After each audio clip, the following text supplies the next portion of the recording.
Hello everyone. We are starting a new chapter, retirement of a partner. अभी आपने partners के 3 chapters पढ़ चुके हो पार्टनरशिप के। फर्स्ट फंडामेंटल अकाउंटिंग में आपने सिंपल अकाउंट्स बनाने सीखे थे। अगर आप पार्टनरशिप बिजनेस चालू करते हो तो किस टाइप के अकाउंट्स बनाओगे। सेकेंड चैप्टर में अगर वो अपना उनके बीच में डिस्प्यूट्स हो रहे हैं और एनी ऑफ द रीज़न है जिसके कारण वो अपना प्रॉफिट शेयरिंग रेशो चेंज करना चाहते हैं, तो सेकेंड हमने वो पढ़ा है how to calculate their reputation and how to change if ratios are changing, then what is the procedure in accounting. Third, we have studied admission of a partner. If any new partner is coming, then what we have to do. So now today we are starting a new chapter, that is retirement of a partner. तो suppose मैं कह रही हूँ हमारे यहाँ 4 partners हैं। अब 4 partners में से एक पार्टनर की एज हो गई है रिटायर होने की। आपको मालूम है कहीं पे 58 कहीं पे 60 के बाद रिटायर कर देते हैं। तो अगर उनकी एज ही हो गई है रिटायरमेंट होने की, तो अब एक पार्टनर चला जाएगा। तो अगर एक पार्टनर चला जाएगा या फिर वो वॉलेंट्री रिटायरमेंट ले लेते हैं। वॉलेंट्री रिटायरमेंट का मतलब जानते हो, before as they are not willing to work, they are ill, any of the reasons, so due to that they are taking voluntary retirement.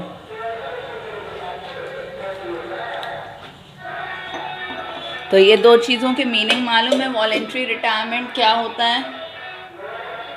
So voluntary retirement का meaning बेटा समझ में आया, और रिटायरमेंट का मतलब समझ में आया क्या होता है retirement, what is voluntary retirement.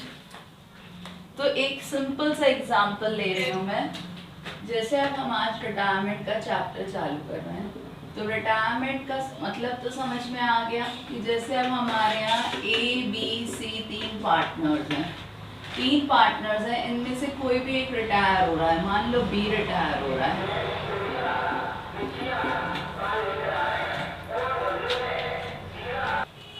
So A, B, C were 3 partners. Out of that B is retiring. अब B रिटायर होगा तो B अपना शेयर बेच कर जाएगा। B अपना शेयर या तो A को सेल कर देगा या C को सेल कर देगा या दोनों का थोड़ा थोड़ा सेल करेगा। तो जब B रिटायर हो रहा है, B इनको अपना शेयर सेल कर रहा है, तो इन लोगों को 3 से ज़्यादा प्रॉफिट मिलेगा, इनको भी ज़्यादा मिलेगा। दैट मीन्स यहाँ जो बचे हुए पार्टनर होते हैं वो क्या करते हैं, गेनिंग। और जो रिटायर हो रहा है वो क्या कर रहा है, सेक्रीफाइसिंग। तो अब अभी आपने एडमिशन में पढ़ा था पुराने पार्टनर्स, बचे हुए पार्टनर्स जो पुराने रहते हैं वो क्या करते हैं, सेक्रीफाइस। बट अब रिटायरमेंट में क्या हो रहा है, एक पार्टनर रिटायर हो रहा है। तो जब एक पार्टनर रिटायर हो रहा है तो इसका शेयर दूसरे लोग खरीद रहे हैं। तो when other partners are purchasing their share, that means they are gaining. So see बेटा, in your book retirement meaning is given when your partnership is start, it's come to an end also. That means जब हम partnership का agreement बनाते हैं, partnership का business चालू करते हैं, अगर डीड बनाते हैं तो उस डीड का एंड भी होता है। तो एंड होता है तो एंड हम बिजनेस तो बंद नहीं करते। डीड एंड कब कब होती है, जब भी कोई भी चेंजेस पार्टनर्स के बीच में होती है तो डीड एंड होती है। जैसे नया पार्टनर एडमिट होता है तो पुरानी डीड कैंसिल करके नई डीड बनाई जाती है। ऐसे ही अब यहाँ पे रिटायरमेंट हो रहा है या किसी पार्टनर की डेथ हो रही है, तब भी हमारी पुरानी डीड कैंसिल होकर न्यू डीड बनेगी। तो जब भी डीड चेंज हो रही है तो कोई ना कोई सर्कमस्टेंसेस आते हैं पार्टनर्स के बीच में, due to that we are changing the deed. So retirement भी involves a few preconditions. तो रिटायरमेंट भी जो है कुछ प्री कंडीशंस पे डिपेंड करता है, बट इसका सेक्शन याद कर लो। सेक्शन 32(1) के अकॉर्डिंग पार्टनरशिप में रिटायर कब होते हैं, with the consent of all the partners. सारे पार्टनर्स रेडी होंगे तभी हम रिटायर करेंगे पार्टनर्स को, या in accordance with N express agreement amongst the partner, या फिर एग्रीमेंट में ही है कि इतनी एज के बाद आपको रिटायर कर दिया जाएगा तो आप रिटायर हो जाओगे, और या फिर by issuing a notice in writing to all the partners stating the intention of retirement. तो या फिर आप अपनी वॉलेंट्री रिटायरमेंट अपनी इच्छा के अनुसार रिटायर होना चाह रहे हो तो आप एक नोटिस इशू कर दोगे सारे पार्टनर्स को कि मैं रिटायर होना चाहता हूँ। तो ये सिचुएशन से जब हम रिटायरमेंट ले सकते हैं। तो जब रिटायरमेंट होता है तो हमारा ओल्ड एग्रीमेंट एंड हो जाता है और बचे हुए पार्टनर्स अपना न्यू एग्रीमेंट बनाते हैं। तो रिटायरमेंट में हमारे एग्रीमेंट चेंज होते हैं, और जब भी एग्रीमेंट ये चेंज हुआ है तो वो आपका जब पार्टनर रिटायर हो रहा है तो उसमें हमें क्या क्या चीज़ें देखनी पड़ेंगी। अब जैसे एक सिंपल यही मैंने एग्जांपल लिया, बी रिटायर हो रहा है, तो बी रिटायर होगा तो सबसे पहला प्रोसीजर हमारा क्या होगा, पहले 3 लोगों को प्रॉफिट्स बट रहे थे, अब बस 2 लोगों को प्रॉफिट्स बटेंगे। तो सबसे पहली कैलकुलेशन हमें क्या सीखनी पड़ेगी, रेशोज़, क्योंकि पहले रेशो 3 लोगों का था, अब रेशो 2 लोगों का होगा। तो first thing what we have to learn, how to calculate new ratio when there was retirement.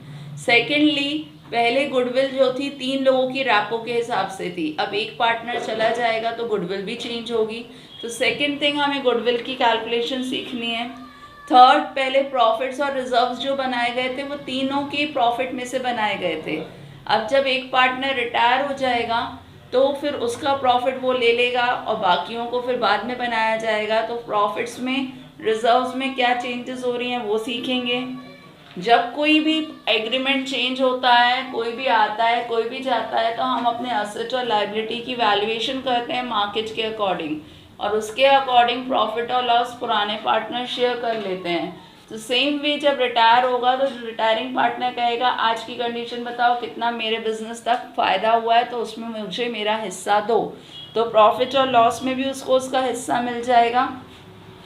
Then Capitals, अब कैपिटल बताओ क्या होनी चाहिए, पहले कैपिटल तीनों ने लगाई हुई थी, अब ये जाएगा तो ये अपनी कैपिटल निकाल के ले जाएगा। तो अब कैपिटल्स पुरानों की बस लगी रहेगी। आया ये कंसेप्ट समझ में आया सबको क्या होता है, clear? Then now steps for the retirement, तो यही जो मैंने स्टेप्स बताए हैं, that are the steps for retirement. So now we are starting the numericals, how to calculate the new ratio.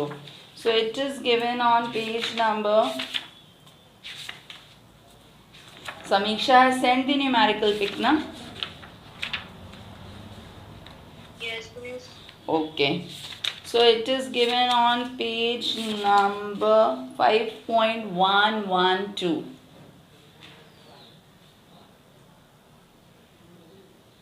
So we are starting the numericals now. First condition, how to calculate new ratio and gaining ratio. First question is that they are saying A, B, C are partners, ratio 3:1. अब उन्होंने अलग अलग cases कहा है, A retire हो गया, देखो question में और कुछ नहीं बोला, बस बोला ए रिटायर हो गया, तो ये जो बचा हुआ शेयर है 2:1 बी और सी का, यही आपका न्यू रेशो होगा, यही आपका गेनिंग रेशो होगा। सीधे आप आंसर लिख सकते हो क्योंकि अब तो आपको 1 मार्क्स के क्वेश्चन आएंगे, so no need to do the calculation.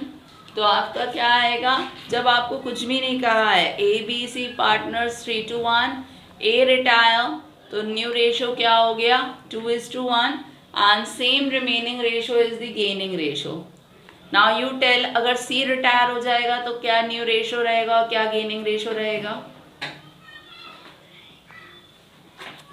3:2। Yes, और गेनिंग भी क्या रहेगा, same will be gaining, 3:2 is the gaining. So first question clear हो गया सबको कैसे करना है? Yes ma'am. Second question is also like same, ah, yes बेटा, please tell the page number. Page number 5.112।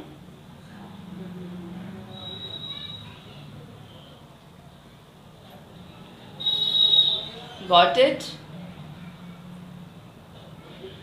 Yes ma'am. So second question they said ABC partner 5:3:2 and B retire. So tell me now, what is the new ratio and gaining ratio between A and C? 5:2. Okay. So these two questions are clear. Now third question I am explaining, that is something different. So in third ratio they said E, F, G are partners for ratio 3:1.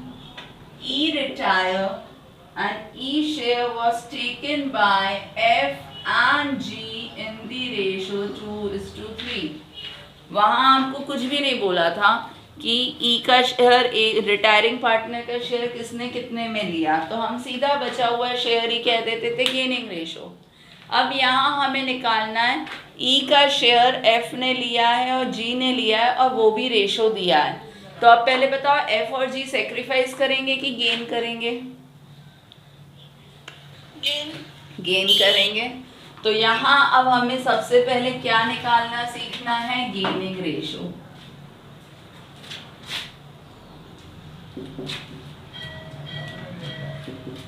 Gaining ratio किस किस का निकलेगा बताओ? ई का, F का, जी का, किसका निकलेगा? एफ एंड जी।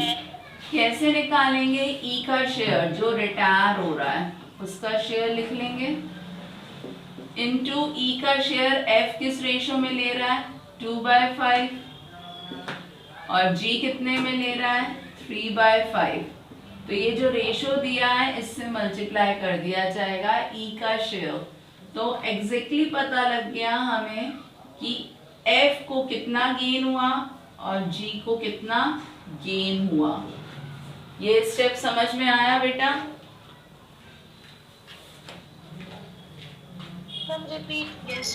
जो पार्टनर रिटायर हो रहा है उसका शेयर इनटू वो जिस फ्रैक्शन में एफ और जी को दे रहा है उस फ्रैक्शन से मल्टीप्लाई किया जाएगा। तो वो 2:3 में दे रहा है इसलिए फ्रैक्शन क्या बन गया? 2/5 एंड 3/5। तो उस फ्रैक्शन से मल्टीप्लाई करेंगे तो एफ को इतना शेयर मिला है ई का, जी को इतना शेयर मिला है ई का। That means they are gaining. आया समझ में आप? Okay. After that now we have to calculate new ratio. हमें क्या निकालना है बेटा? New ratio. तो देखो मुझे एक चीज बताओ, आपके पास पहले 100 रुपए थे, अब आपको ई के 20 रुपए और मिल गए तो आपका न्यू रेशो बन जाएगा। तो अब बताओ ई को आप प्लस करोगे कि माइनस करोगे अपने ओल्ड में?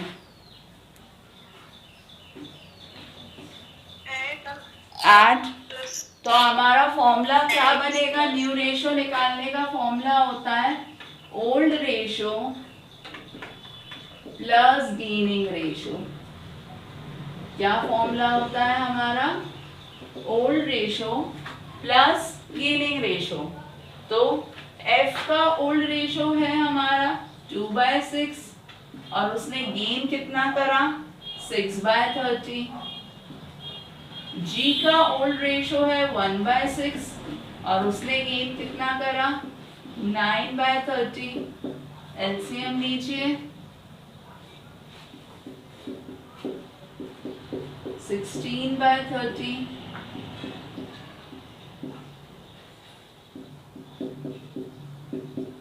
14/30। सो आपका न्यू रेशो है 16:14। ये किस टेबल से शॉर्ट हो सकता है? 2 के टेबल से। तो हमने इसको डिविजिबल कर दिया। So our new ratio is 8:7। Now it's clear?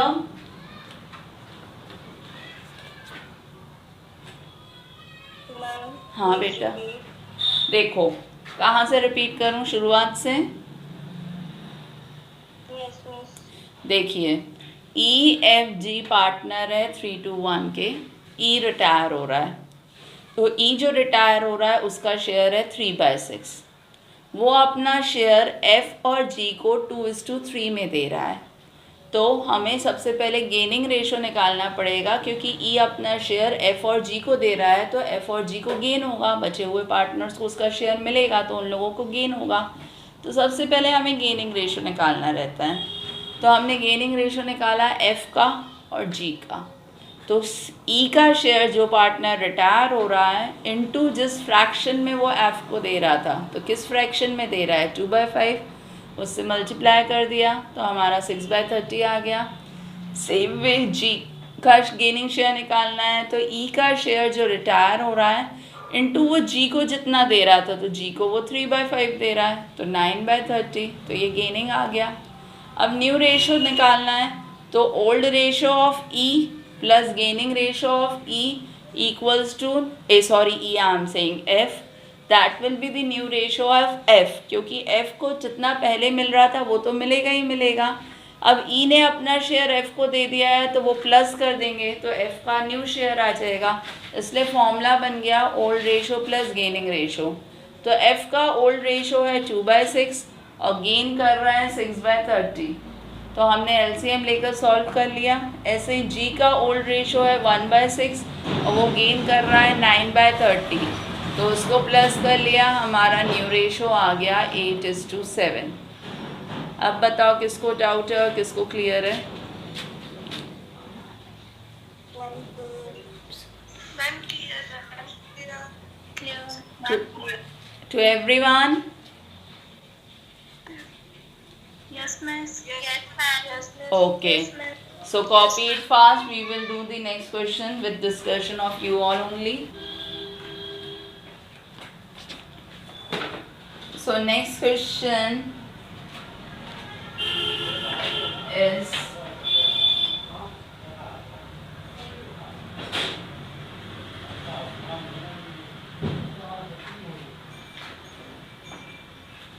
जो मुझसे अभी किसी ने क्वेश्चन करा था कि ज़रूरी है क्या दोनों को बटेगा, किसी एक को भी शेयर मिल सकता है, पूछा था। तो वही क्वेश्चन है अब हमारा, तो अब आप इसको समझ लीजिए practically. J, K and L partners हैं 5, 2, 1 के। K रिटायर हो रहा है, K decided that his share was taken by L entirely, मतलब K का शेयर पूरा का पूरा L ले रहा है। तो बताओ अब इसमें गेनिंग रेशो निकालने की जरूरत है, कौन गेन कर रहा है? L सीधा गेन कर रहा है, पूरा का पूरा शेयर K का उसको L को मिल जा रहा है। तो ऐसी सिचुएशन में हमें गेनिंग रेशो निकालने की ज़रूरत ही नहीं है, हम सीधे न्यू रेशो निकालेंगे। तो न्यू रेशो का अभी हमने फॉर्मूला सीखा था, old ratio plus gaining ratio equals to new ratio. तो J का सबसे पहले निकालेंगे, तो J का ओल्ड रेशो है 5/8, उसको तो कुछ भी गेन नहीं हो रहा तो वो एज इट इज रहेगा। K तो रिटायर हो रहा है इसलिए K का निकालना नहीं है। L का ओल्ड रेशो है 1/8 और उसको किसका शेयर गेन हो रहा है, K पूरा का पूरा L को दे रहा है, तो K का शेयर ऐड कर दो तो 3/8, दैट मीन्स हमारा न्यू रेशो क्या आ गया 5:3। आ गया समझ में?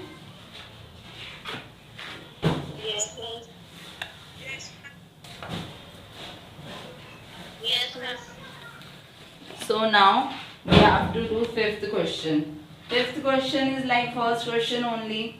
MNOP partners हैं, MNO and PR partners। Ratio दिया है आपको 6:5:3:2। बताओ M रिटायर होगा तो न्यू रेशो क्या होगा?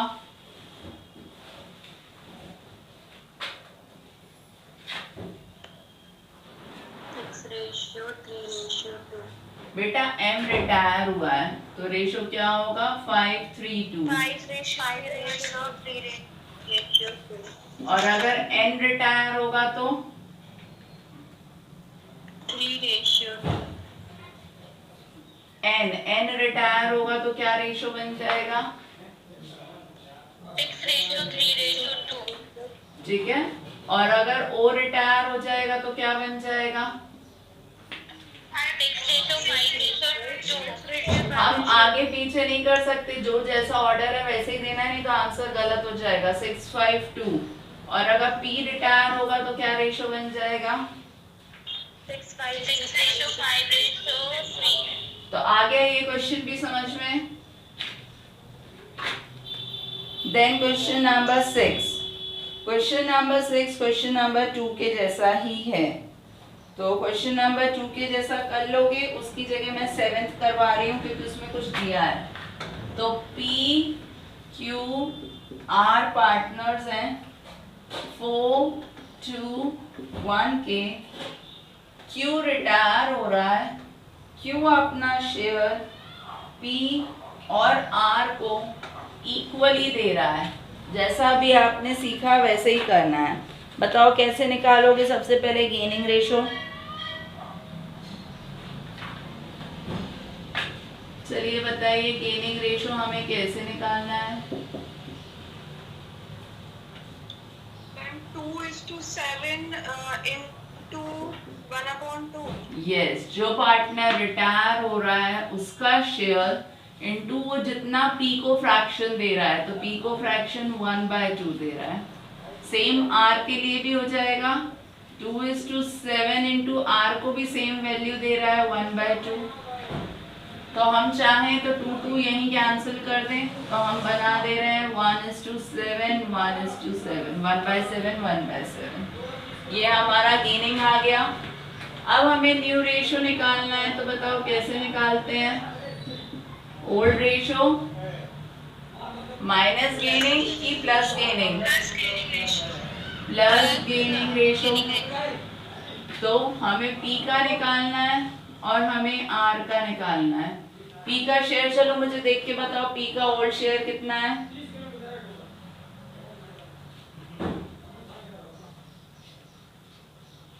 क्वेश्चन में 4/7 और गेन कितना कर रहा है? 1/7। तो आपका पी का शेयर बन गया 8/7। आर का ओल्ड शेयर कितना है? 1/7। गेन कितना कर रहा है? 1/7। That means 2:7। तो अब न्यूमरेटर लिख लें, सेम टेबल से डिविजिबल हो जाएगा। सो our new ratio is 4:1. Clear? Ma'am, P ratio is 5/7. 5/7. हाँ, sorry beta, I had done mistake. It will be 5/7. That means no cancellation then. 5:2 is your new ratio.